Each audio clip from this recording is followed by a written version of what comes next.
കോട്ടയം മാണിക്കുന്നത്ത് യുവാവിനെ കുത്തിക്കൊന്നു പുതുപ്പള്ളി മാങ്ങാനം സ്വദേശി ആദർശാണ് കൊല്ലപ്പെട്ടത്. സംഭവത്തിൽ കോട്ടയം നഗരസഭ മുൻ കൗൺസിലർ അനിൽകുമാറിനെയും മകൻ അഭിജിത്തിനെയും പോലീസ് കസ്റ്റഡിയിലെടുത്തു. സാമ്പത്തിക ഇടപാടിനെ ചൊല്ലിയുള്ള തർക്കമാണ് കൊലപാതകത്തിൽ കലാശിച്ചതെന്നാണ് വിവരം. കൊലപാതക ദൃശ്യങ്ങൾ പുറത്തു വന്നിട്ടുണ്ട്. അതിലേക്ക്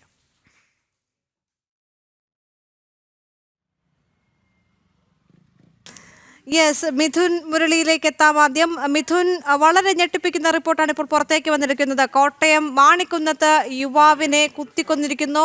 അച്ഛനും മകനും ചേർന്നാണ് ഇത്തരത്തിലൊരു കൃത്യം നിർവഹിച്ചിരിക്കുന്നത്. ദേവിക, ഇന്ന് പുലർച്ചെ 4 മണിയോടെയാണ് സംഭവം. അനിൽകുമാറിന്റെ വീടിന് മുന്നിൽ വെച്ചാണ് ആദർശ് മരിച്ചത്. അനിൽകുമാർ കോട്ടയം നഗരസഭ മുൻ കോൺഗ്രസ് കൗൺസിലറാണ്. അഭിജിത്തും കൊല്ലപ്പെട്ട ആദർശും തമ്മിലുള്ള സാമ്പത്തിക തർക്കമാണ് കൊലപാതകത്തിന് കാരണമെന്നുള്ളതാണ് പ്രാഥമിക നിഗമനം. ആദർശും സുഹൃത്തുക്കളും അർദ്ധരാത്രിയോടെ അഭിജിത്തിന്റെ വീട്ടിലെത്തി പിന്നീട് വാക്കുതർക്കത്തിൽ ഏർപ്പെടുകയായിരുന്നു. ഇതിന്റെ CCTV ദൃശ്യങ്ങൾ പുറത്തു വന്നിട്ടുണ്ട്. ഈ വാക്കുതർക്കം പിന്നീട് സംഘർഷത്തിൽ കലാശിക്കുകയായിരുന്നു.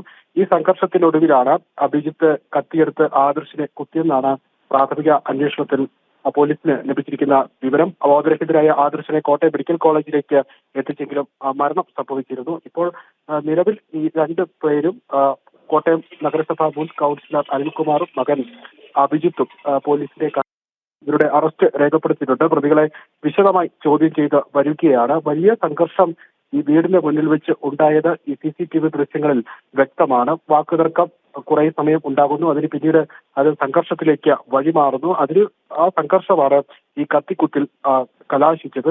വിശദമായിട്ടുള്ള ചോദ്യം ചെയ്യൽ നടക്കുന്നുണ്ട്. സാമ്പത്തിക ഇടപാടിനെ ചൊല്ലിയുള്ള തർക്കമാണ് കത്തിക്കുത്തിൽ കലാശിച്ചത് എന്നുള്ളതാണ് പോലീസിന് ലഭിച്ചിരിക്കുന്ന പ്രാഥമികമായ നിഗമനം.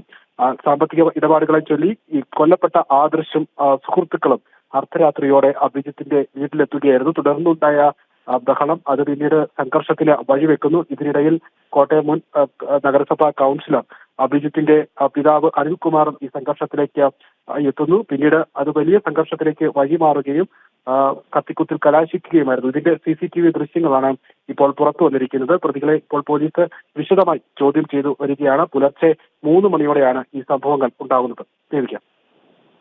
ശരി മിഥുൻ.